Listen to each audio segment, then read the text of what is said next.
Marcus Chen lay strapped to the medical table, his wrists and ankles secured with restraints that felt more like shackles than safety measures. The sterile white walls of the Zephyrian medical facility hummed with an alien energy that made his teeth ache. 3 months ago, he had been a construction engineer working on the Mars Colonial Project. Now he was specimen number 247 in what the Zephyrians called their Biological Compatibility Assessment Program. The invasion had been swift and surgical. No massive explosions or dramatic space battles. The Zephyrians simply appeared in Earth's orbit one Tuesday morning, their sleek ships materializing like silver teardrops against the blue sky. Within hours, every military installation, government building, and communication hub on the planet had been neutralized by some form of energy weapon that left structures intact but rendered all electronics useless. The aliens themselves were surprisingly unremarkable.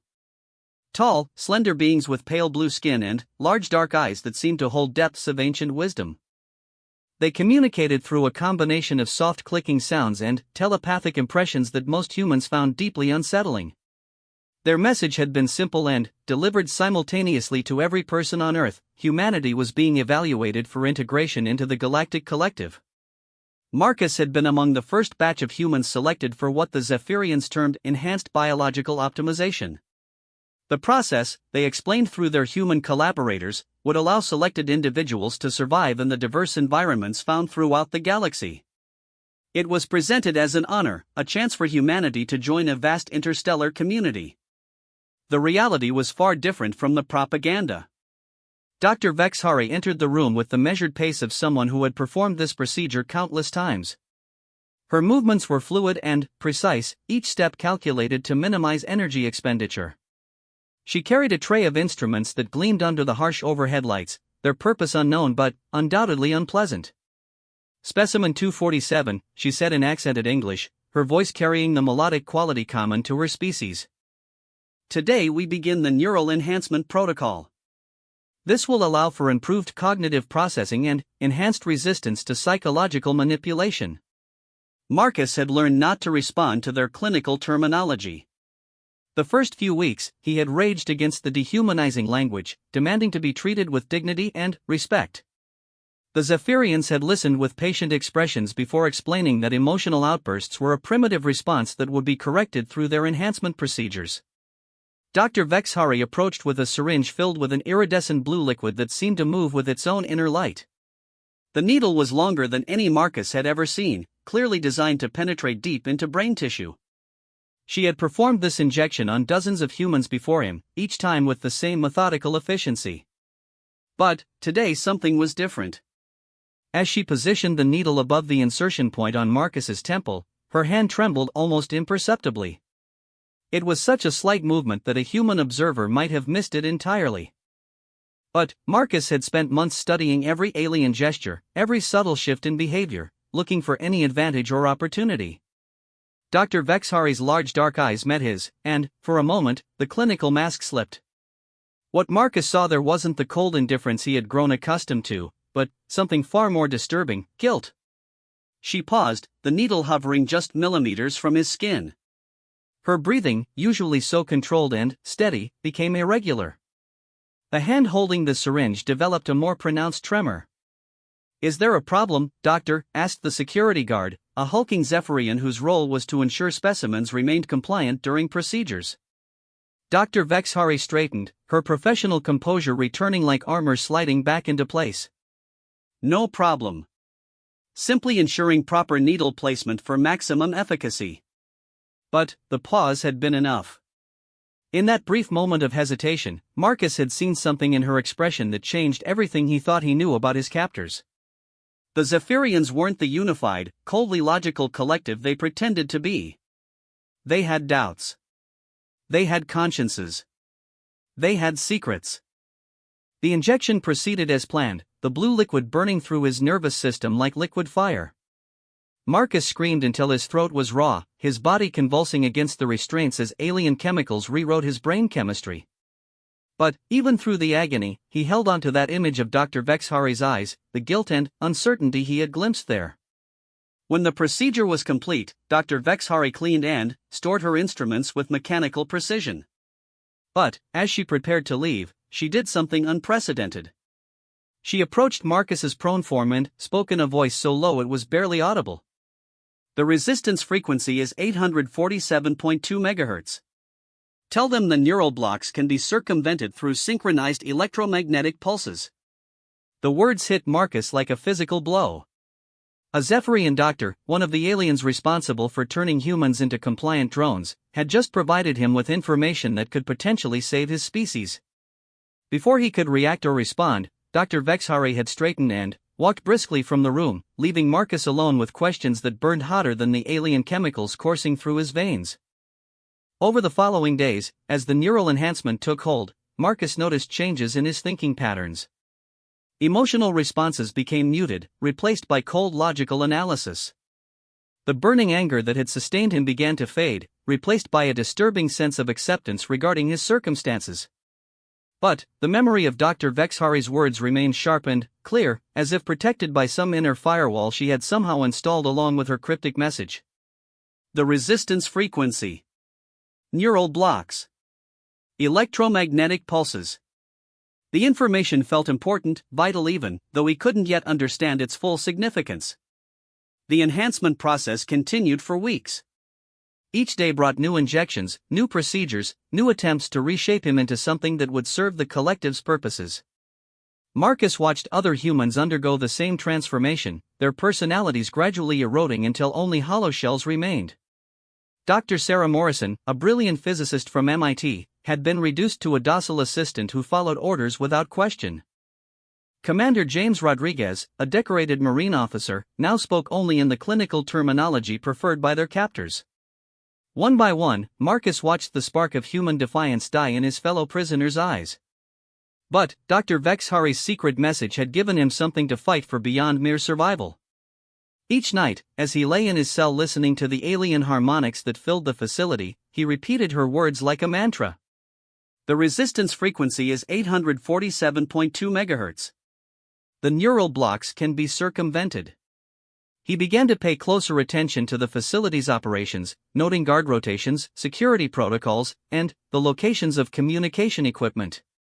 The neural enhancements had sharpened his observational abilities while dampening his emotional responses, creating an odd state where he could plan escape scenarios with the cold efficiency of a machine while his human core remained locked away but intact. The key was understanding why Dr. Vexhari had helped him. What motivation could an alien doctor possibly have for sabotaging her own species' conquest of humanity? The answer came 3 weeks later, during what was supposed to be his final neural modification session. Dr. Vexhari entered the room as she had countless times before, but Marcus now knew to watch for subtle signs of distress. Her movements were slightly more rigid than usual, her breathing pattern irregular. When she approached with the final injection that would complete his transformation into a collective drone, her hands shook visibly. This time, instead of hiding her emotional state, she allowed it to show. Tears, surprisingly similar to human tears, began to leak from her large dark eyes. "I cannot," she whispered, so softly that the security guard at the door couldn't hear. "I cannot do this anymore." Marcus, his own emotions still heavily suppressed by the neural modifications, nonetheless felt a spark of hope kindle in his chest. Dr. Vexhari wasn't just having doubts about the procedure. She was having doubts about the entire conquest. "Why?" he managed to whisper back, the single word carrying the weight of months of questions. Her answer changed everything he thought he knew about the invasion, about the Zephyrians, and about humanity's chances for survival. "Because," she said, her voice breaking with an emotion that transcended species boundaries, "you are not the first intelligent species we have assimilated. And I have seen what becomes of those who resist us. I have seen the mass graves on 17 different worlds." The injection remained poised above his temple, but Dr. Vexhari made no move to administer it. Instead, she began to speak in rapid, urgent whispers, downloading information that would prove crucial to humanity's survival. The Zephyrian collective wasn't the benevolent galactic community they pretended to be. They were conquerors, pure and simple, who had perfected the art of cultural assimilation. They would strip away everything that made a species unique, leaving behind only useful biological components and compliant workers. But there was hope. Not all Zephyrians supported the collective's methods. A growing underground movement within their own society questioned the ethics of forced assimilation. They had been working for decades to find ways to preserve conquered species while maintaining the appearance of successful integration. Dr. Vexhari was part of this resistance, and she had been secretly documenting the neural modification process, looking for ways to reverse or circumvent the procedures. The frequency she had given him was just the beginning. "There is a way," she whispered urgently. "But it requires perfect timing and absolute trust. Are you willing to risk everything for the chance to save your species?" Marcus looked into her alien eyes and saw something he had never expected to find: an ally. In that moment, the careful walls the neural modifications had built around his emotions cracked slightly, allowing a flood of hope and determination to break through. His answer would determine not just his own fate, but the destiny of every human being still fighting to remain free in a galaxy that seemed determined to strip away their humanity one injection at a time. "Yes," Marcus whispered back to Dr. Vexhari, his voice hoarse but filled with renewed determination. "Whatever it takes." Dr. Vexhari's expression shifted to one of grim resolve. Instead of administering the final neural modification injection, she carefully set the syringe aside and activated a small device that looked like a crystalline flower. Immediately, the room filled with a low harmonic hum that seemed to vibrate through Marcus's bones. "Sonic dampener," she explained quietly. "We have perhaps 10 minutes before the security systems register the frequency shift as an anomaly." She moved quickly to Marcus's restraints, her slender fingers working with practiced efficiency to release the magnetic locks. As circulation returned to his limbs, she began speaking rapidly in heavily accented English. "The neural modifications you have received are not permanent, but they require constant reinforcement through chemical and electromagnetic signals broadcast throughout all collective facilities. The frequency I gave you earlier will disrupt these signals, but only temporarily. You will have approximately 6 hours of clear thinking before the effects reassert themselves."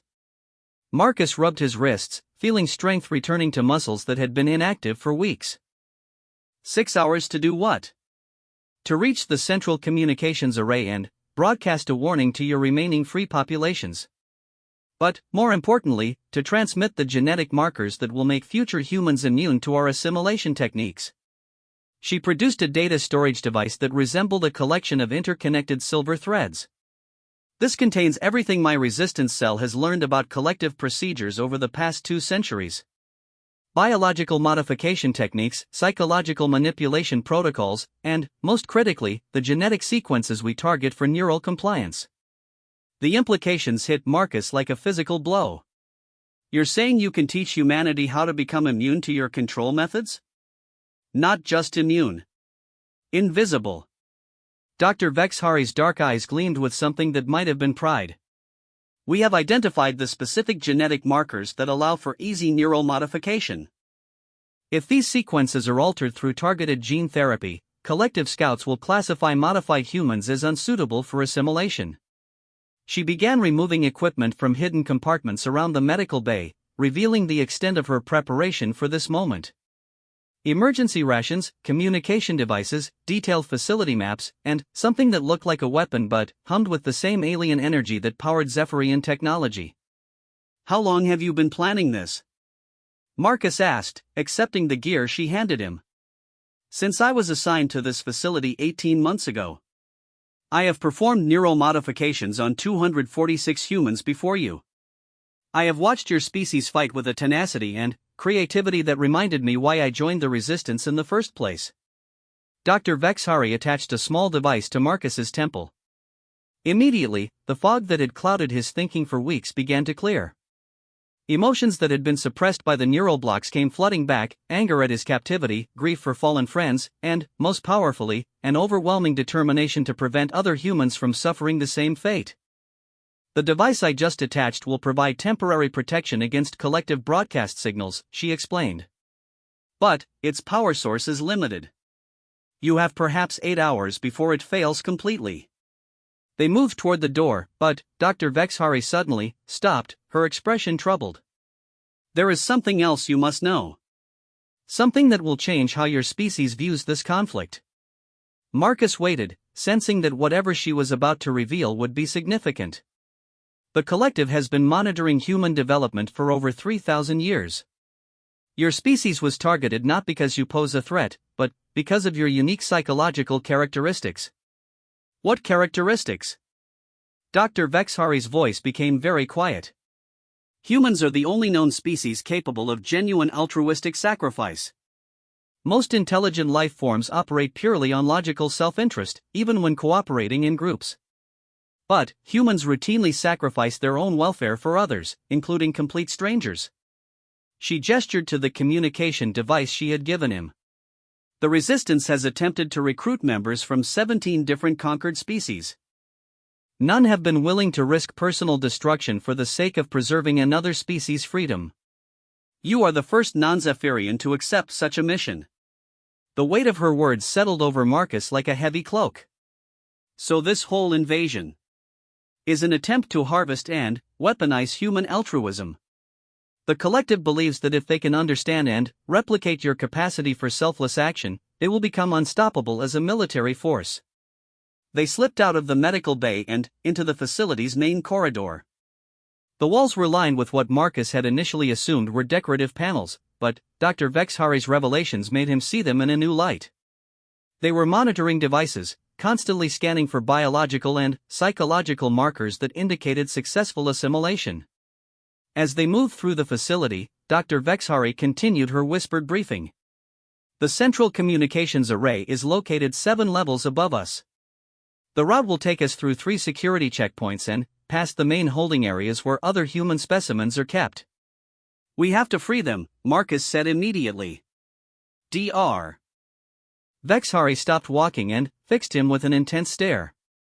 This is exactly what I mean about human altruism. Attempting to free the other specimens will reduce our chances of success from 30% to less than 5%. Logically, you should prioritize the mission over individual lives. Marcus met her gaze steadily. If we can't save the people right in front of us, what's the point of saving humanity as a whole? For a moment, he thought she might argue with his logic. Instead, she made a sound that might have been laughter. This is why the Resistance believes humans might actually succeed where every other species has failed. Your irrationality may be the key to defeating a force based entirely on logical calculation.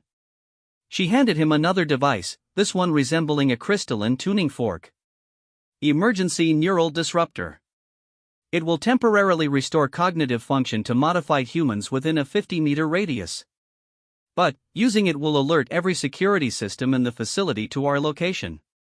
Their path to the communications array took them through the nightmare that Marcus had tried not to think about during his own captivity. Endless rows of holding cells, each containing humans in various stages of neural modification. Some were still fighting, their voices hoarse from screaming protests that no one would acknowledge. Others sat in docile silence, their eyes vacant and unfocused. In one cell, Marcus recognized Dr. Elena Rodriguez, a xenobiologist who had been on the same transport ship when they were captured. She sat motionless on her bunk, staring at nothing with the empty expression of successful assimilation.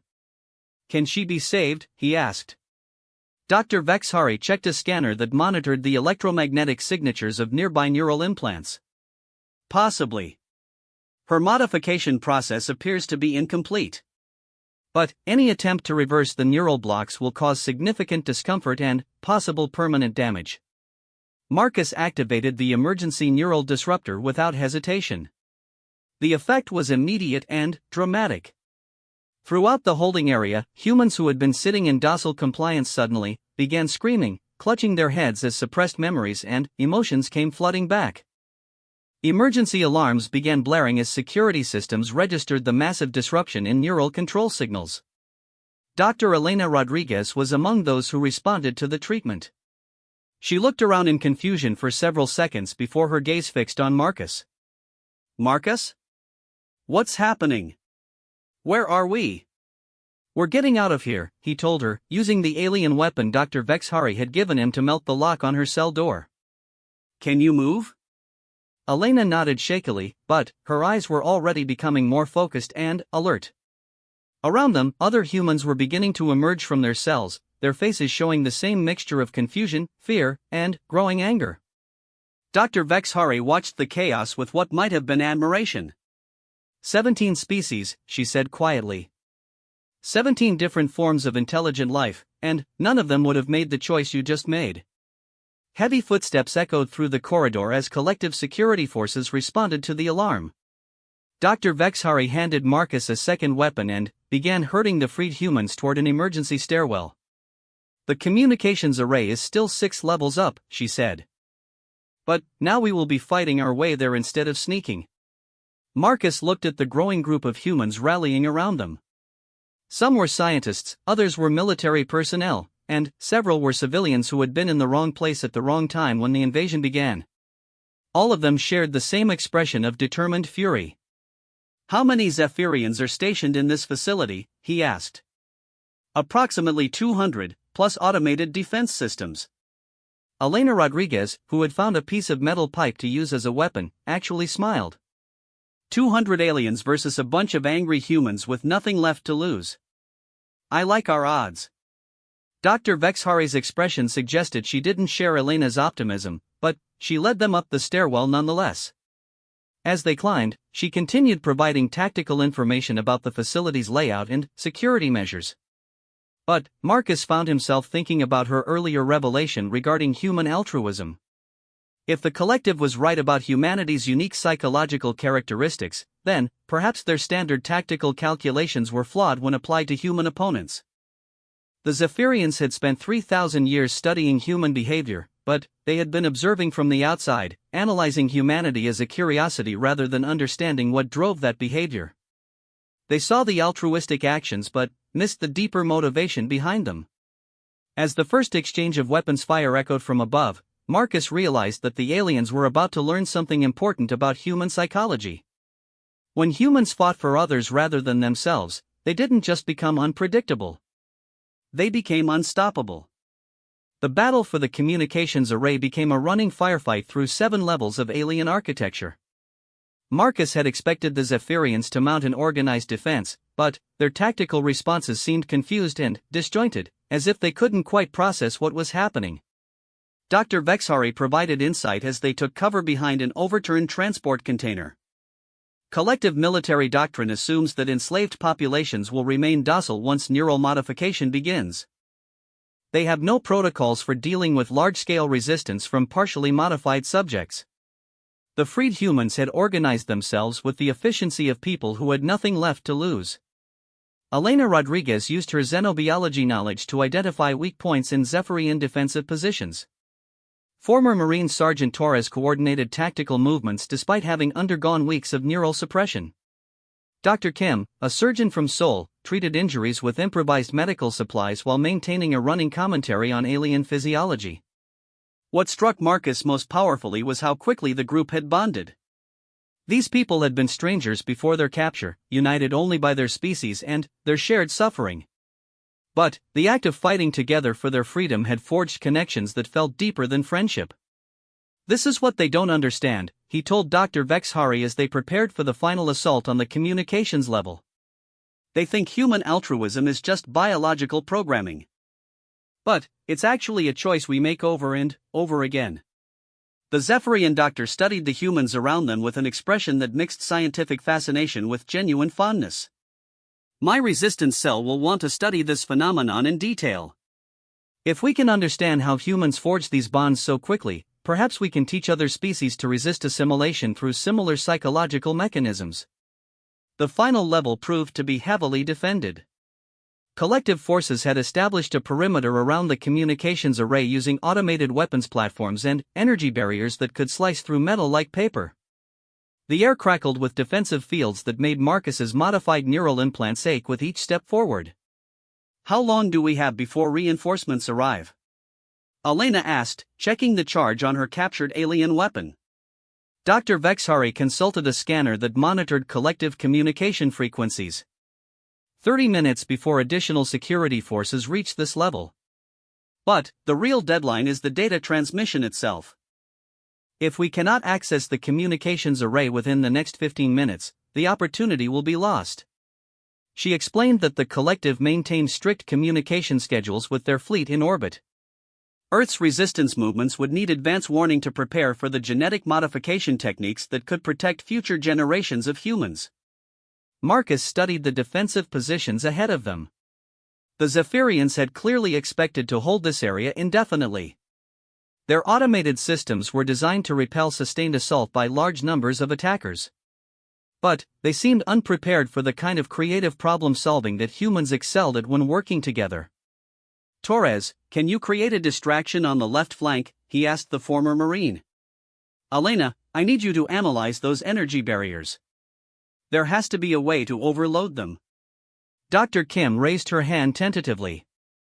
"I might be able to help with that. During my neural modification sessions, I noticed that the alien technology seems to respond to specific electromagnetic frequencies.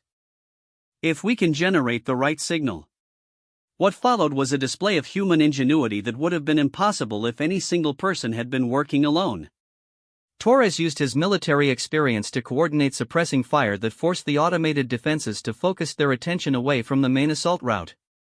Elena combined her xenobiology knowledge with Dr. Kim's observations about electromagnetic frequencies to identify the specific wavelengths that could disrupt the energy barriers. Meanwhile, other members of the group contributed their own expertise.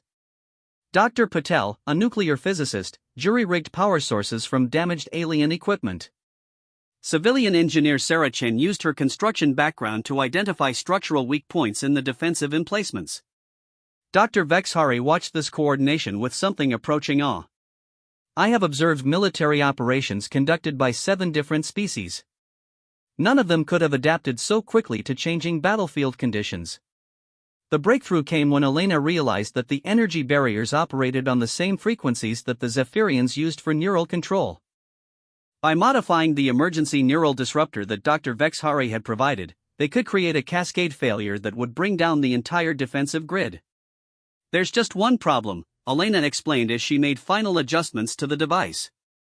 "The electromagnetic pulse will also disrupt the neural protection devices we're all wearing.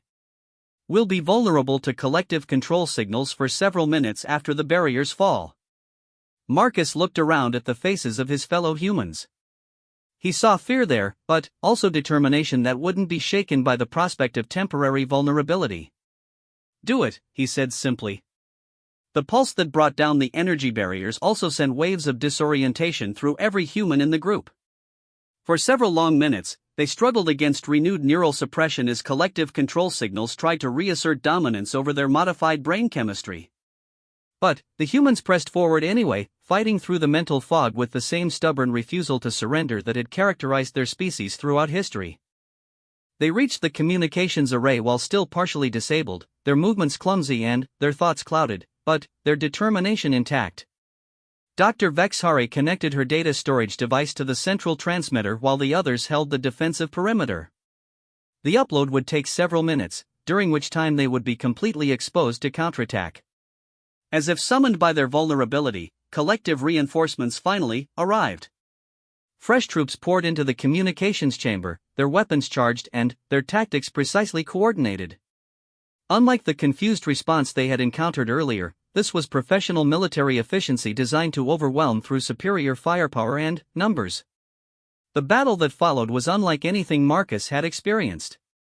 Humans fighting with jury-rigged weapons and fading strength against aliens equipped with advanced technology and tactical superiority. By any logical calculation, the outcome should have been inevitable.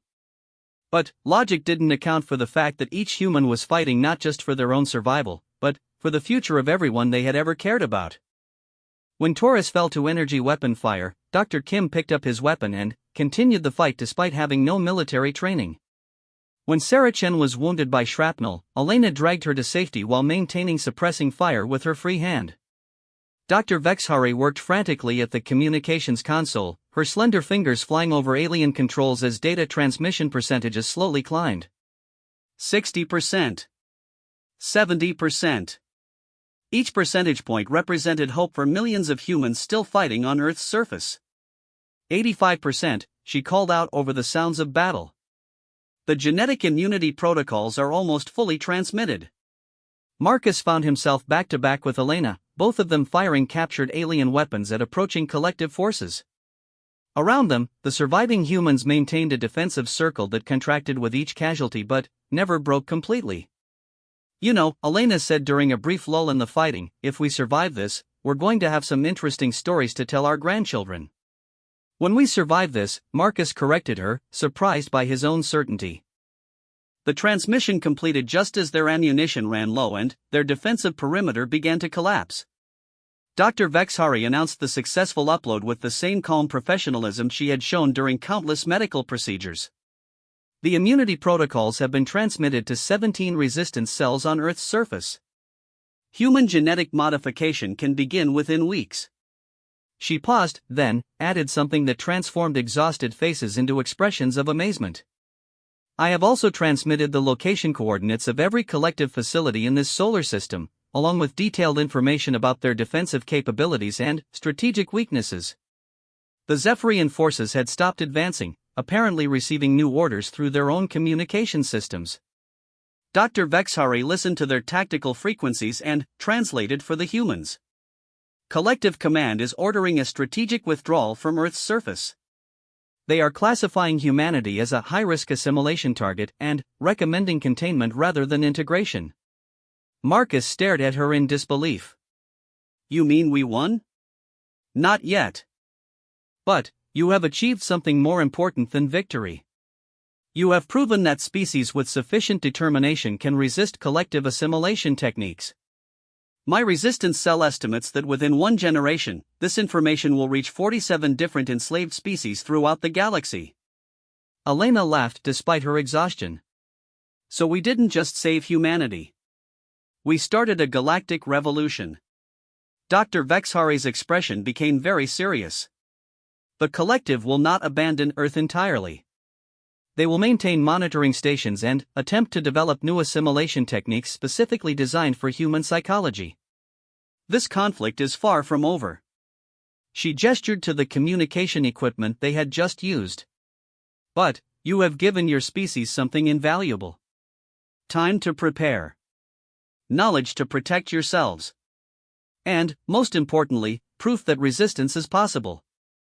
As collective forces began their withdrawal from the facility, Marcus realized that Dr. Vexhari's pause before that first injection had been more than a moment of personal doubt.